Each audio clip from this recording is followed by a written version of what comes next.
Monsieur le Premier ministre, allez-vous abandonner les salariés d'ArcelorMittal? Ils sont mobilisés aujourd'hui contre la suppression de plus de 600 emplois. Certains sont présents en tribune. Je veux leur apporter tout notre soutien dans ce combat d'intérêt général. Car il ne s'agit pas seulement de sauver des emplois, mais aussi de défendre la possibilité de produire de l'acier en France. Aujourd'hui, Mittal refuse les investissements pour décarboner la production. Il en a pourtant les moyens après avoir versé 12 milliards aux actionnaires ces dernières années. La décarbonation doit être réalisée avant 2030. Il faut 4 ans pour le faire. C'est donc maintenant que ça se joue.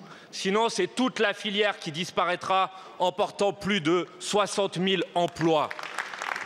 L'attentisme est une stratégie délibérée pour fermer tous les sites en France.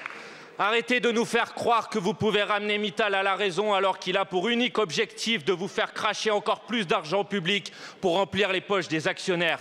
Car pendant que vous gesticulez, le groupe se dépêche de supprimer les emplois indispensables au maintien de l'activité. Monsieur le Premier ministre, si Mittal veut partir, qu'il s'en aille. Les salariés peuvent faire sans lui. Mais votre responsabilité, c'est de sauver la production d'acier en France. Le Royaume-Uni, le Kazakhstan, l'Italie l'ont fait. Qu'attendez-vous? Après Sarkozy et Gondrange en 2008, après Hollande et Florange en 2012, les salariés d'ArcelorMittal en ont assez des promesses sans lendemain, des mots creux et des trahisons. Ils veulent des actes, nous aussi. Alors, Monsieur le Premier ministre, ma question est simple. Allez-vous, oui ou non, nationaliser ArcelorMittal ou serez-vous le fossoyeur de la production d'acier en France?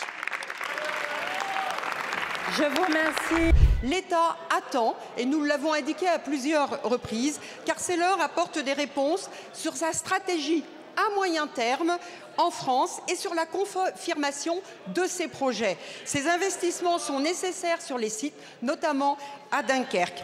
Par ailleurs, on ne peut interdire à Arcelor d'améliorer sa compétitivité en réduisant des postes, mais on doit exiger, nous devons exiger qu'en contrepartie, Arcelor dispose d'une vision de long terme pour assurer la pérennité de sa présence en France. Madame la ministre, les salariés d'ArcelorMittal n'ont rien à faire de vos mots et de votre compassion. Ils veulent des actes. Nationaliser ArcelorMittal pour maintenir la capacité de produire de... Merci beaucoup.